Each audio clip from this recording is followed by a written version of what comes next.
자, 오늘 우리는 말씀을 통해서 고통 가운데 자라난 기도라는 제목으로 함께 은혜를 나누도록 하겠습니다. 자, 오늘의 시대를 말할 때 불임, 난임의 시대라고 이야기를 하죠. 갖고자 해도 사실은 이 생명을 잉태하기가 예전 같지 않은 어려운 시대라 하는 거고요. 또 한 가지는 적극적으로 생명을 원하지 않고 구하지 않는 그런 시대이기도 하죠. 이것이 그저 사회적인 문제만이 아니고 영적인 교회의 분위기, 영적인 이 시대 분위기 역시도 생명의 기운이 어느 곳에서든지 좀 움돋지 못하는 그러한 환경을 우리가 경험하고 있습니다. 교회는 날마다 새 생명을 잉태해야 하고, 그리고 생명이 꿈틀거리는 그런 생명 공동체가 되어야 하는데, 좀처럼 그런 생명력들을 많이 발견하지 못하는 것이 이 주변의 많은 우리들의 경험하는 그런 이야기들이죠. 자, 오늘 우리는 이 사무엘상, 이러한 새 시대를 사실 열어가는 아주 중요한 길목에서 한 가녀린 여인의 기도가 있다는 것을 보게 됩니다. 문제를 우리가 풀어가게 되려면 무엇보다 제일 중요한 것이 뭘까요? 문제의식을 더욱더 뚜렷하게 갖는 것입니다. 해결의 실마리는 그냥 막 엉켜 있는데 그냥 풀어보겠다고 열심을 내서 될 게 아니고 정확하게 그 문제를 바라보는 데서부터 시작됩니다. 그러니까 오늘의 문제가 생명 없는, 그 생명 없음의 문제라면 우리 실마리를 어디서 찾아야 할까요? 생명의 창조주이신 우리 하나님께 나아가 우리에게 이 생명 없음의 문제를 아뢰고 기도하는 것에서부터 그 답을 찾아가야 될 줄 믿습니다. 이 땅을 위하여 성을 쌓으며 성 무너진 데를 막아서서, 하나님 말씀하시는 거예요. 나로 하여금 멸하지 못하게 할 사람을 내가 그 가운데에서 찾다가 찾지 못하였으므로.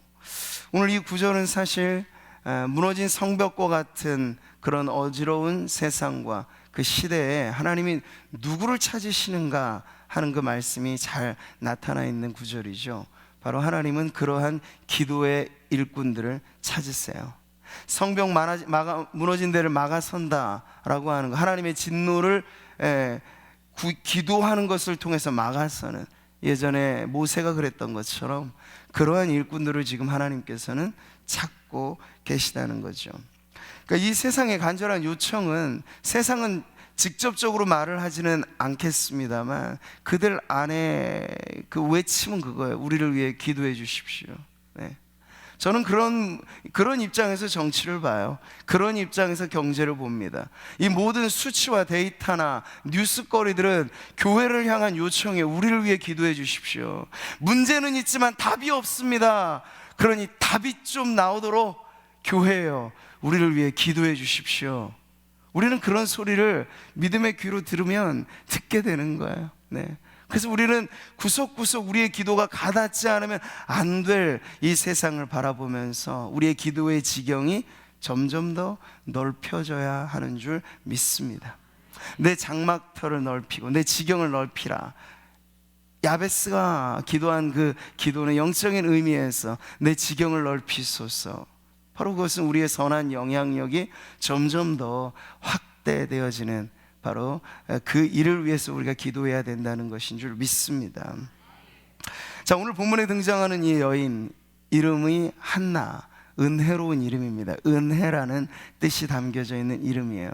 그런데 그녀의 삶은 전혀 은혜롭지 못한 쓰라린 이 고통의 그늘 아래 갇혀있는 모습을 지금 보고 있죠.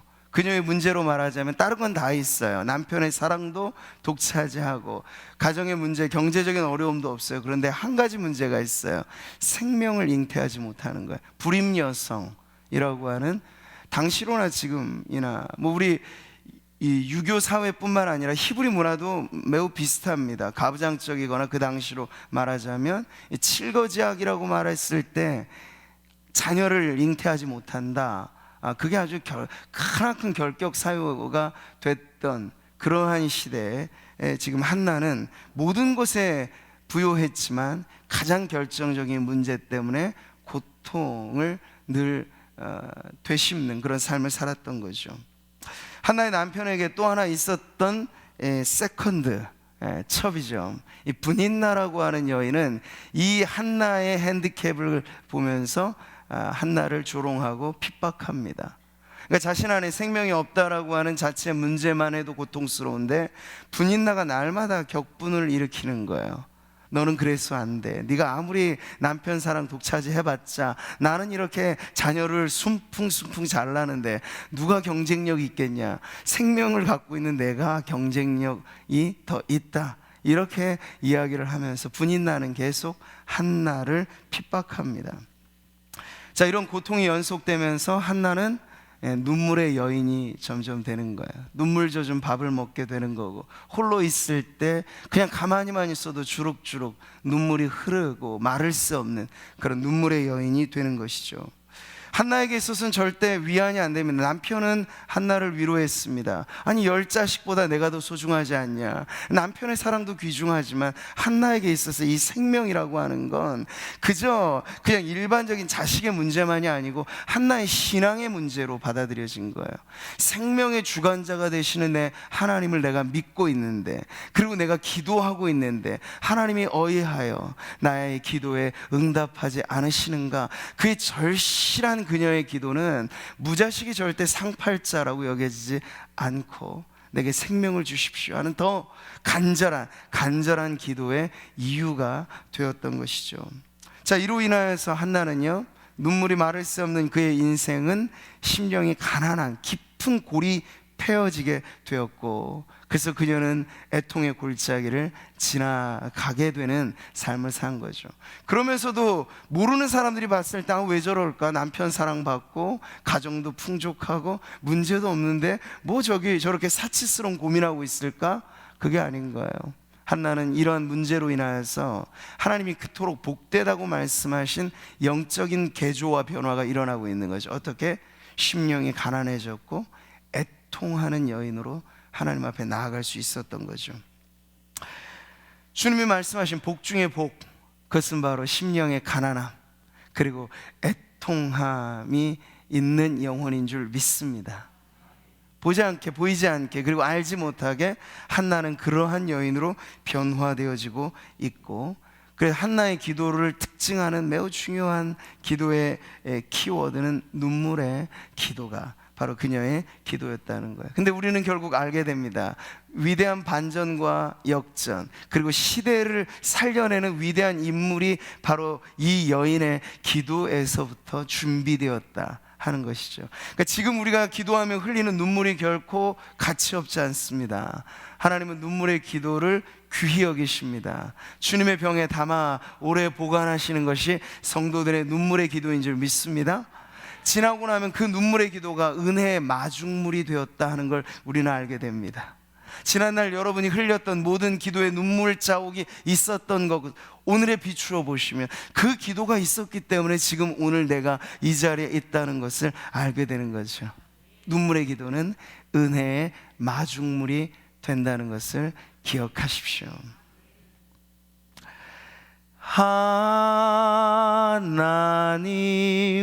하나님께로 더 가까이 갑니다. 고통 가운데 계신 주님, 다 같이 한번 고백해 볼까요? 변함없는 주님의 그 신사랑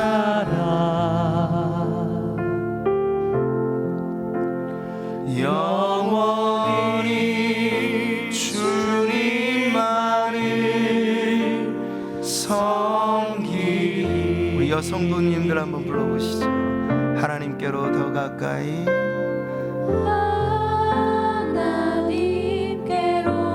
한나의 기도를 여러분이 한번 묵상해 보시면서 이 찬양의 고백이 여러분의 고백이 되기를 바랍니다. 고통 가운데 계신 주님. 자, 우리 남성도님들 고백합니다. 변함없는 주님의 크신 사랑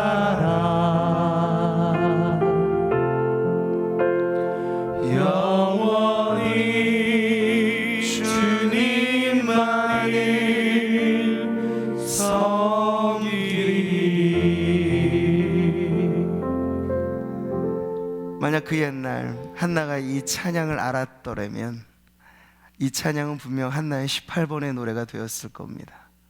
고통이 끊이지 않고 눈물이 마를 수 없는 기도의 자리에 나아갈 때마다, 그러나 주님은 내 고통 가운데 함께 하시는 주님이시라 고백하면서, 한나는 저울질하면 그 어떤 것과도 사실은 이 맞바꿀 수 없는 자기의 고통 그 전체의 무게를 기도로 끌어안고 그 모습 그대로 하나님 앞에 나아갔던 것이죠.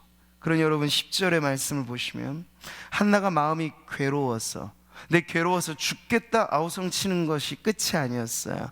괴로워서 여호와께 기도하는 자리로 나아가고 있는 거예요. 여러분, 만약 우리가 괴로움이 없고 슬픔이 없고 그냥 기뻐할 일들밖에 없다, 좋습니다. 그건 나쁘지 않죠. 근데 그 이유로 인해서 만약 기도하지 않는 삶과 비교해 보시라는 거예요.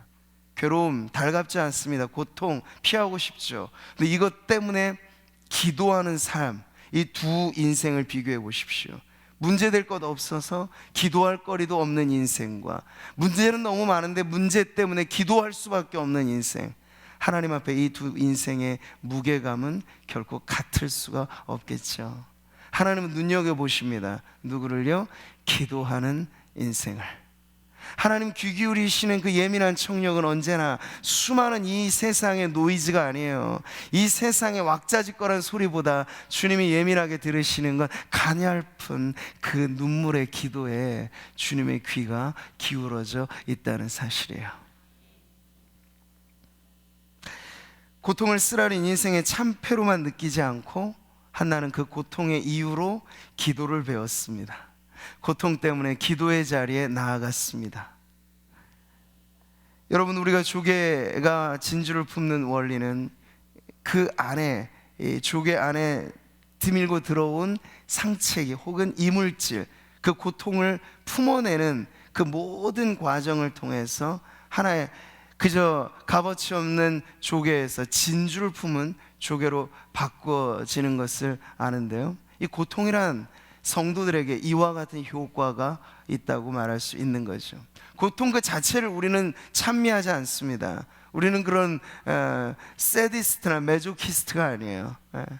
고통 자체를 우리가 환영하지 않습니다. 그러나 원치 않는 그 고통 속에 우리에게 또 다른 형질의 변화가 일어나게 돼서 바로 우리의 영혼 그 자체가 하나님이 귀히 보시는 기도의 사람이 되어진다는 것은 이 고통이 우리에게 가져다주는 변장된, 위장된 축복이라고 말을 해도 틀리지 않을 것입니다. 고통이란 정과 망치로 두들겨질 때 그 말로 닿을 수 없는 아픔이 있지만, 그렇게 정과 망치를 대어서 훌륭한 예술의 작품이 만들어지는 과정을 우리가 생각한다면 이 또한 의미 있는 과정이라고 할 수 있는 거죠. 인생이라면 누구나 이런 고통 속에 살지만 믿음으로 고통을 바라보느냐 아니면 진탕 고생만 하느냐는 큰 차이가 있는 거예요. 우리에게 부딪혀오는 여러 가지 많은 시련과 아픔의 이유들을 우리가 믿음으로 바라보면 그것은 또 다른 우리에게 있어서 하나님의 감추어진 은혜고 가려진 섭리고, 그것이 밝히 드러날 때 말씀드린 것처럼 은혜의 본물이 터져 나오게 되어지는 새로운 변화의 자리가 되는 줄 믿습니다. 우리는 지금 월드 와이드 웹 시대를 살잖아요. www, 거미줄처럼 모든 게 얽히설키 되어 있습니다. 나 하나 잘한다고 고통에서 면제되지 않아요. 나 하나 반듯하게 산다고 쉽지 않은 세상인 것을 우리는 알 수 있습니다. 자, 그렇기 때문에 우리는 피해갈 수 없는 이 고통의 문제를 어떻게 받아들여야 될까? 믿음으로 어떻게 이것을 승화시켜야 할까라고 말했을 때 그 모든 고통의 문제들을 기도의 제목으로 삼는 것, 이것이 바로 고통에서 자라난 그 기도라고 하는 전혀 새로운 명품의 기도가 탄생하게 되는 그런 자리가 될 수 있다는 거죠. 대부분의 많은 사람들은 근데 그렇지 못해요.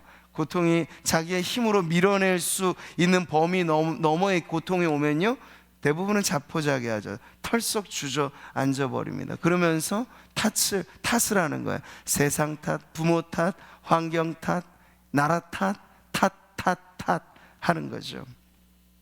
어떤 사람들은 종교의 힘을 빌어서 문제가 있으면 불상 앞에 만배, 천배라도 해서 지극정성으로 문제를 탈피하려고 노력하기도 합니다.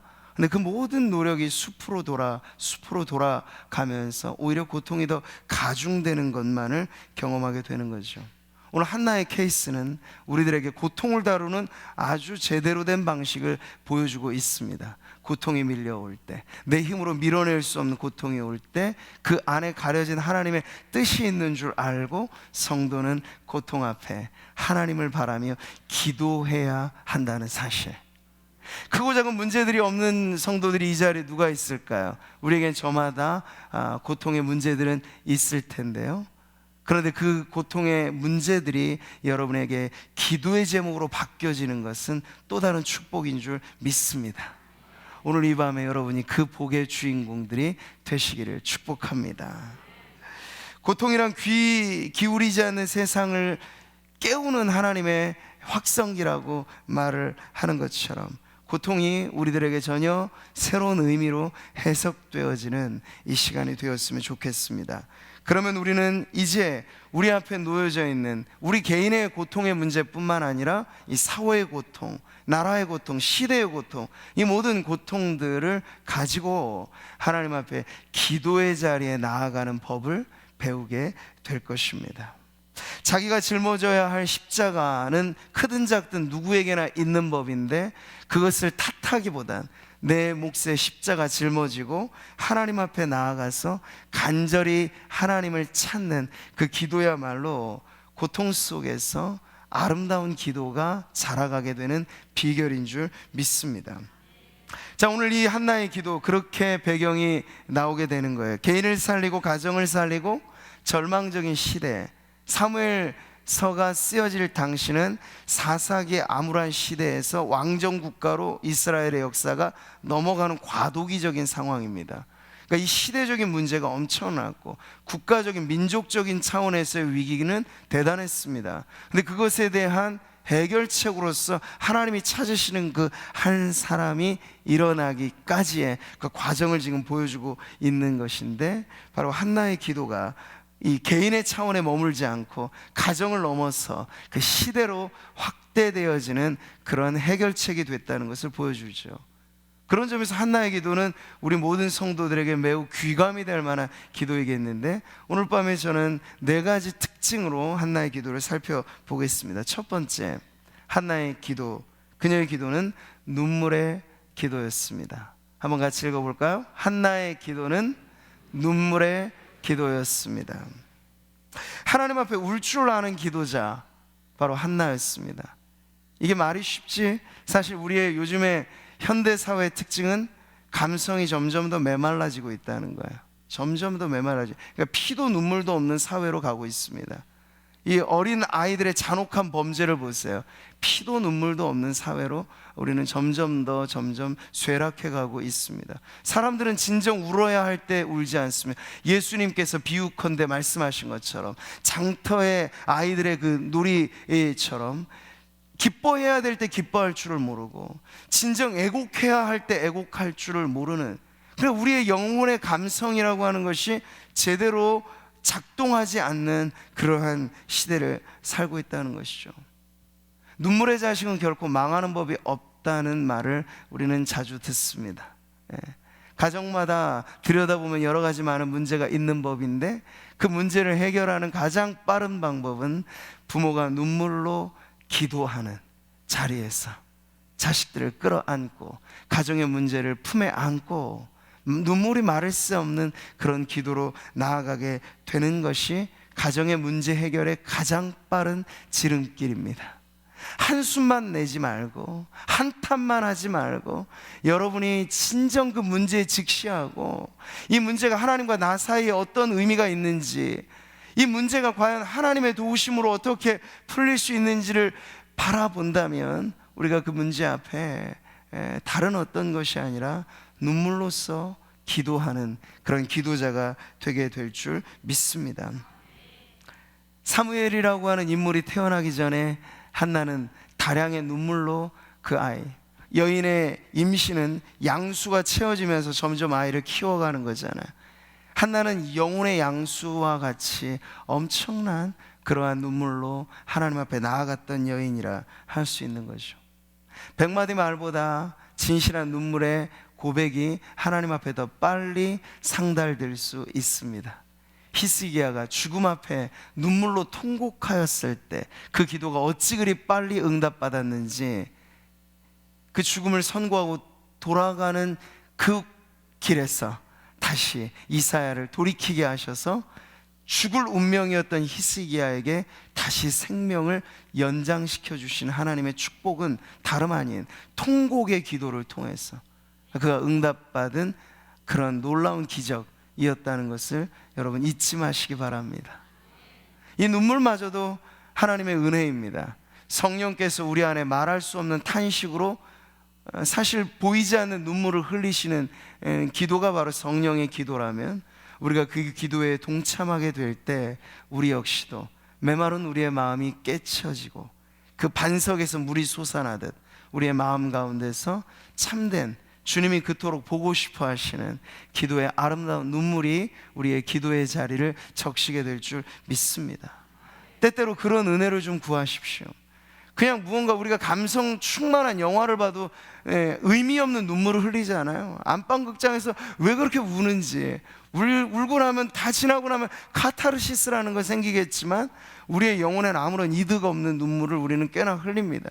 근데 진정 하나님이 귀히 보시는 기도의 눈물은, 진정 흘려져야 할 그 눈물은 우리 가운데 점점 말라가고 있어요. 그러니 우리가 그런 기도를 해야 하겠죠. 주여, 메마른 내 마음을 적시는 성령의 단비가 임하여 저의 기도의 자리가 눈물의 기도로 주님 앞에 주님의 발을 적시는 그 여인, 부정한 여인이라 손가락받질 받았던 그 여인이 예수님 앞에 와서 드렸던 아름다운 경배와 기도는 다름 아닌 눈물의 예배였고 눈물의 기도였습니다.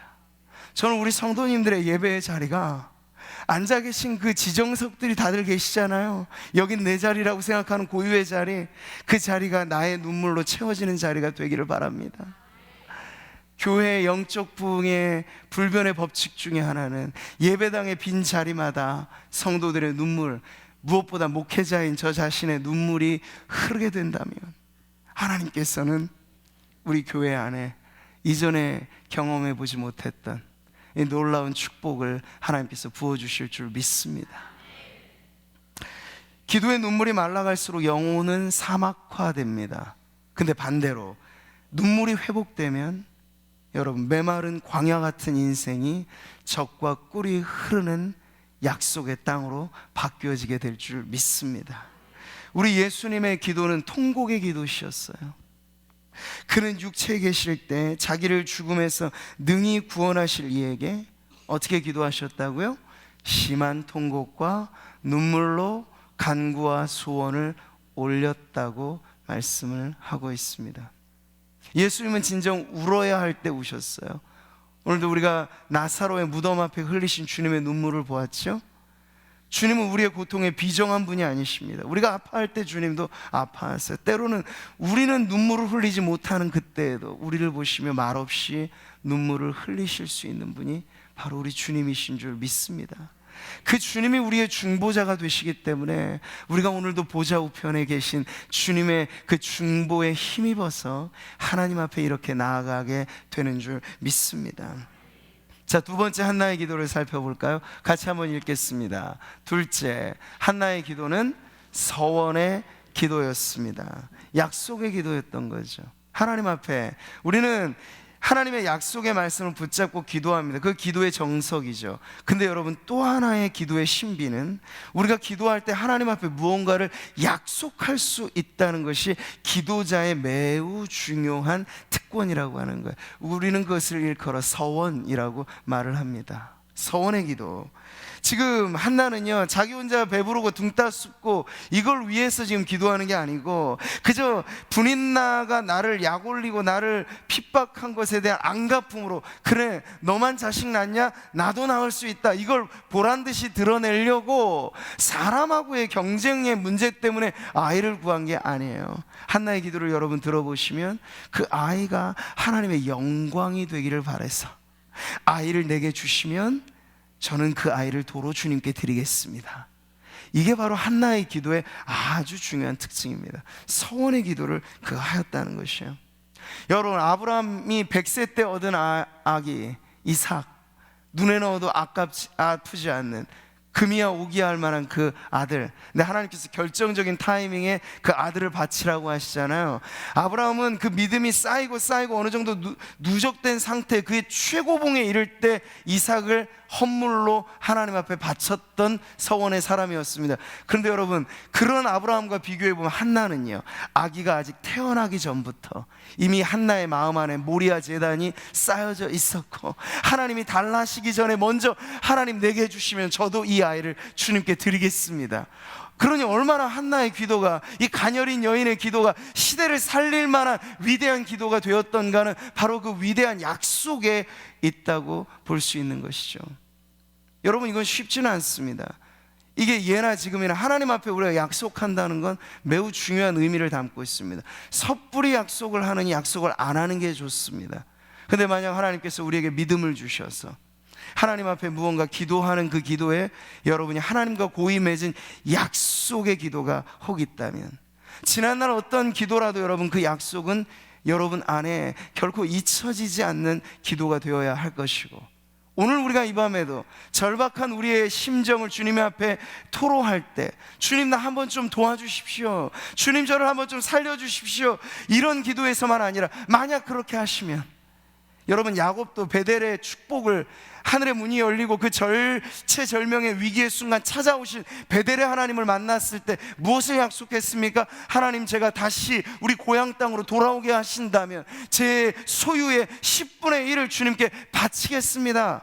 그런 약속을 했단 말이에요. 하나님은 그 약속 잊지 않으시고 결국에는 라반이라고 하는 고단수, 더 이 야곱의 머리 꼭대기 위에 오른 그 사람 밑에서도 나중에는 그 라반의 소유로 인하여 야곱이 거부가 되도록 하나님께서 축복하셨어요. 여러분, 그때도 하나님은 기억하셨을 거예요. 야곱의 서원을 말이죠. 우리의 기도 가운데 하나님의 약속의 말씀이 우리 기도의 근거라면, 우리가 주님께 드리는 약속 역시도 우리 기도에 있어서 가장 강력한 힘이 될 수 있다는 것을 여러분 기억하십시오. 그래서 여러분의 기도 안에 무언가 하나님과 맺은 특별한 약속의 기도도 때로 하나님께서 성령으로 말미암아 우리 가운데 감동을 주실 때 그러한 서원의 기도로 나아가시는 여러분이 되시기를 축복합니다. 그리고 하나님과 맺은 약속은 반드시 지키는 그러한 삶으로서 더 큰 은혜와 축복을 받아 누리는 우리 성도님들 되시기를 축복합니다. 자, 세 번째 우리 한나의 기도를 보겠습니다. 같이 한번 읽어보죠. 셋째, 한나의 기도는 몰입의 기도였습니다. 이 몰입의 기도, 이게 매우 중요하죠. 12절 보세요. 같이 읽어볼까요? 그가 여호와 앞에 오래 기도하는 동안, 이 오래라는 시간의 경과가 어느 정도 흘러갔는지는 모르겠습니다만, 기도하는 사람들이 경험하는 신비와 은혜 가운데 하나는 정말 몰입해서 기도하면 1시간, 아니 2시간, 3시간 시간의 관념이 전혀 틀려진다는 거예요. 아인슈타인이 말한 상대성 이론이라는 게 예를 들자면 그런 거예요. 시간은 일정하게 흐르지 않아요. 관찰자의 시점에서 속도의 차이에 따라서 시간은 매우 달라지는 것이 그 이론의 내용인데, 우리는 영적인 의미에서 그러한 시간의 변동을 느끼는 거예요. 근데 여러분, 반대의 경우도 있어요. 몰입을 안 하면 안 할수록 3분 기도하는데 1시간이 지난 것처럼 느껴지는 건 우리가 몰입하지 않고 기도하기 때문에 그렇습니다. 정신이 산만하고 모든 생각들이 다방면으로 그냥 다채널로 열려져 있는 상태에서 기도를 하면요, 좀처럼 하나님 마음에 통하는 기도를 드릴 수 없어요. 그러니까 기도할 때는 모든 것에 있어서 여러분 차단하고, 왜 골방의 기도를 가르칩니까? 왜 우리는 기도할 때 두 눈을 감고 두 손을 모으고 기도합니까? 그게 다 몰입을 나타내는 거예요. 하나님, 제가 집중해서 하나님만 생각하고 이 기도만 생각하고 하나님과 나 사이에 누구도 방해할 것 없는 그런 기도, 그게 바로 몰입의 기도인데, 우리가 함께 모여서 통성으로 합심해서 기도할 때 그것이 쉽지 않을 수는 있습니다만 그것도 문제되지는 않아요. 혼자 있다고 몰입의 기도가 잘 되느냐? 그렇지 않아요. 혼자 있어도 이미 세상 온갖 생각들이 머리 가운데 산만하게 있는 사람은요, 절대 몰입이라는 걸 알 수 없습니다. 그러나 반대로 시끌벅적한 도시의 한가운데를 걸어가더라도 마음속에 사무친 기도의 제목이 있는 사람은요, 그 시끄러운 소음 속에서도 몰입의 기도를 할 수 있다고요. 네, 19세기 위대한 부흥사였던 무디가 성령 충만을 받게 되는 경험담이 놀라운데요, 그런 자신의 사역 가운데 하나의 특징으로서, 나에게 유력한 여러 가지 많은 일들은 일어나는데 진정 성령의 충만과 부으심에 대해서 내가 얼마나 알고 있을까, 그 부분에 대해서 의구심이 생기면서 그게 그의 간절한 기도의 제목이 되었습니다. 자나깨나 앉으나서나 그런 길거리를 지나갈 때도 그 기도가 마음에 사무쳐 있는 거예요. 그랬더니 여러분, 하나님의 응답은 기막히게도 길거리를 걸어가는 중에 무디를 사로잡아 성령의 충만함을 기도실에서가 아니라, 예배당에서가 아니라, 저기 어디 산골 기도원이 아니라 길거리를 지나가는 중에 무디를 사로잡으셨어요. 여러분, 하나님이 역사하시면 하나님은 어느 것에도 제한받지 않으시는 분입니다. 하나님을 제한하는 우리가 문제인 거죠. 하나님, 이 자리가 특효고 저 방법이 제일이고, 하나님을 제한하는 건 우리입니다. 그러나 제한받지 않으시는 하나님 앞에 우리가 몰입의 기도로 앉으나 서나 이 기도가 나의 필생의 기도다. 하나님, 이 기도 아니면, 응답이 아니면 저는 어디서든지 위로를 받을 수 없습니다. 한나처럼 말이죠. 그렇게 몰입하여 기도하게 될 때 하나님께서 응답하시는 그 놀라운 응답도 우리와 그리 멀리 있지 않고 더디 이루어지지 않는 응답이 될 줄 믿습니다. 왜 많은 성도들이 기도는 하지만 응답의 경험이 부족할까요? 진정 그 기도에 몰입하지 않습니다. 기도는 하지만 그저 툭 던져놓는 이야기 정도로만 하고 나도 잊어버립니다. 나도 관심을 갖지 않습니다. 그러면서 하나님이 응답해 주시 않는다고 이 생떼를 뭐라고 말합니까? 부린다는 거, 이게 어불성설이죠. 하나님 앞에 진정 우리가 얼만큼 이 기도를 가지고 우리의 마음을 모아서 진심으로, 전심으로 몰입하여 주님 앞에 나아갔는가를 여러분 한번 점검해 보시고, 지금과 또 앞으로 모든 우리의 인생에 남아있는 기간 동안에 기도 응답의 특효는 다른 것이 없습니다. 믿음을 가지고 몰입하십시오. 그 한 가지 기도가 다 떼어지기 전에 너무 산만하게 이리저리 옮겨 다니지 마시고, 우리 한국 사람들의 여행의 특징은 그거잖아요. 인증샷 하나 찍기 위해서 진정 아름다운 풍경을 감상할 줄도 모르고 사진 한 장 찍고 빨리빨리 움직입니다.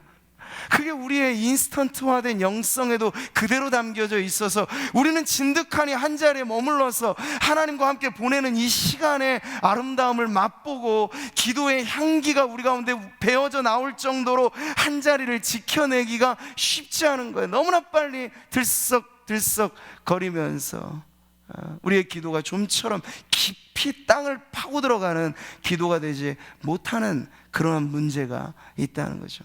2020년 이 한 해 또 금요철야를 기도에 정말 골방 삼아 오시는 성도님들에게는 올 한 해 여러분의 기도가 몰입의 기도가 되시기를 축복합니다.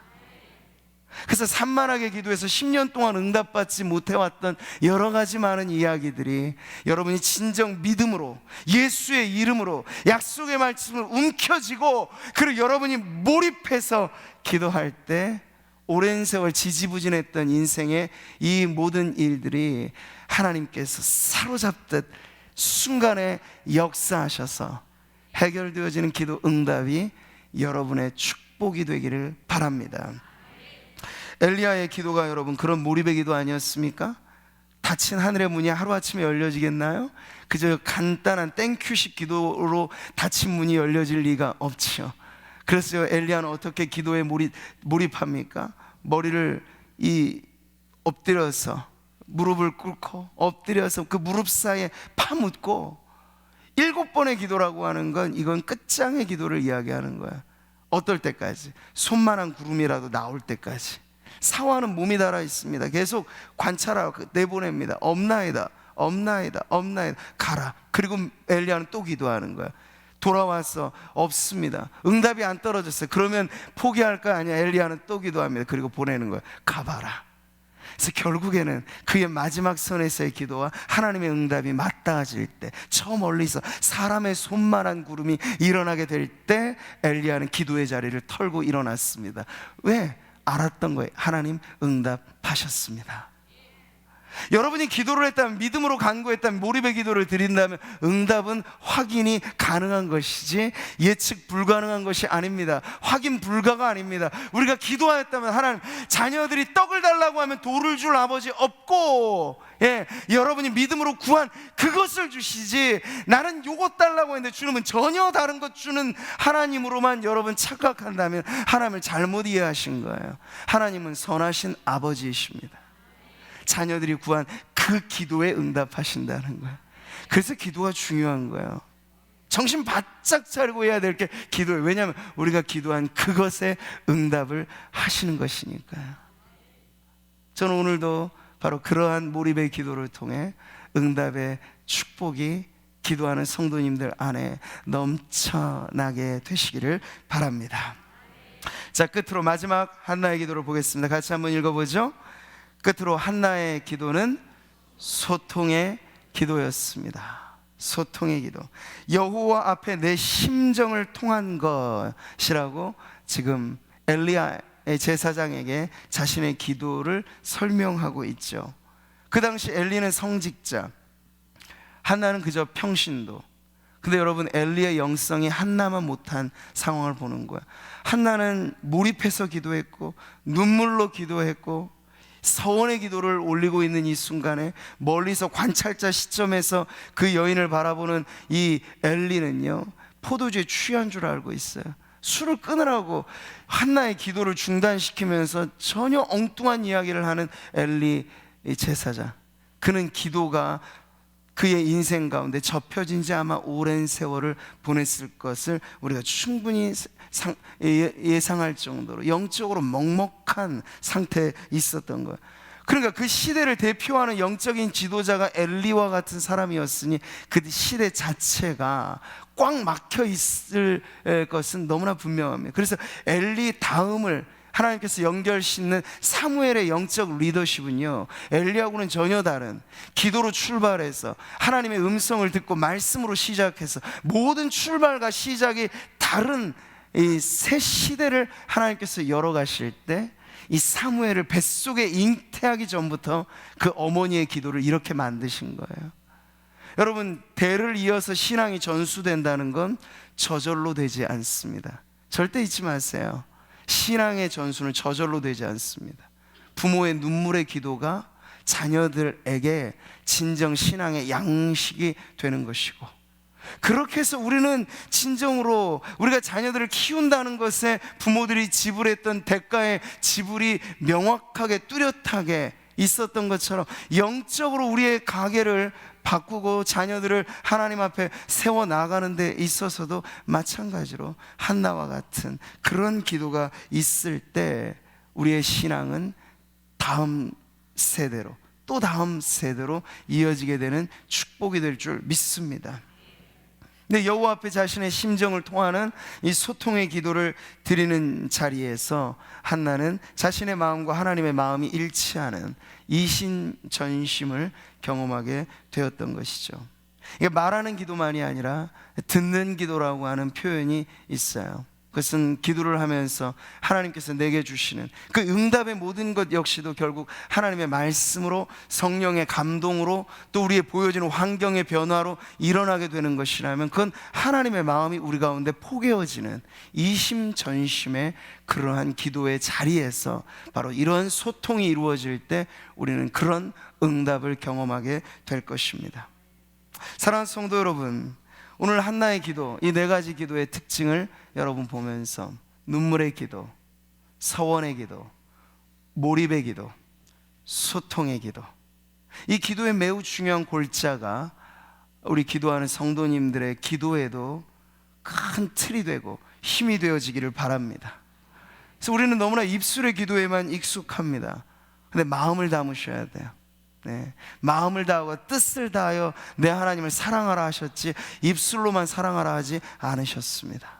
하나님을 립서비스에 질리셨어요. 성도들이 이제는 마음을 다하고 몸으로써도 주님 앞에 드려지는, 그러니까 우리의 기도는요 1시간으로 끝나지 않아요. 기도는 연장되는 겁니다. 우리가 기도하였으면 그 다음에 우리의 삶은 기도가 과연 어떻게 응답되는가를 예의주시하면서 보는 연장선상에서 우리의 삶을 견인해 가는 것이기 때문에 우리는 사실상 쉬지 말고 기도하라고 하는 그 말씀의 의미를 우리의 삶에 그렇게 담아내는 것이죠. 마음이 진실한 기도, 마음이 간절한 기도, 이 한나의 기도를 오늘 우리가 닮아가기를 바랍니다.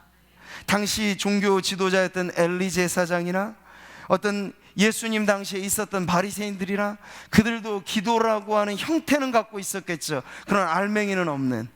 예수님께서 왜 당시에 이방인들의 중언부언의 기도, 그리고 외식하는 바리새인들의 기도를 물리치시면서 주기도를 가르쳐 주셨냐면, 알맹이가 빠져있는 기도는 전혀 하나님과의 영적인 소통에서 아무런 도움이 되지 않기 때문에, 그래서 예수님께서는 그 모든 것들을 물리치시며 너희는 기도할 때 이렇게 기도하라고 하면서 주님의 기도를 가르쳐 주신 거예요.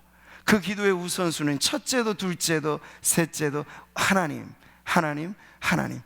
기도는 우리의 필요를 아뢰는 것으로만 알았던 이 땅의 사람들에게 예수님은 차원이 다른 기도를 가르쳐 주셨어요. 너희의 기도를 통하여 하나님의 나라가 임하시기를, 너희의 기도를 통하여 하나님의 뜻이 이루어지기를, 너희의 기도를 통하여 하나님의 명성이 드높아지기를, 하나님을 위하여 기도하라는 것. 여러분, 그런 차원의 기도, 그게 바로 한나의 기도였어요. 자식을 내게 주신다면 하나님의 영광을 위하여 나는 이 자식 주님께 다시 바치겠습니다. 오늘 우리의 만족과 우리의 필요만을 채우기 위한 기도가 아닌, 이제는 하나님의 필요, 하나님의 원하심, 하나님의 뜻하심, 하나님의 나라, 바로 그것이 우리의 비전이 되어서 이 금요철야의 기도의 자리, 만민이 기도하는 집으로 만드시겠다고 하신 그 말씀 그대로 우리가 모여 기도하는 이 자리, 이 시간, 그리고 앞으로 쌓여지는 우리 모든 기도의 시간마다 바로 그러한 기도로 하나님 앞에 나아가 고통 중에도 오히려 더 간절히 기도함으로 응답의 복을 누리시는 우리 모든 성도님들 되시기를 주님의 이름으로 축복합니다.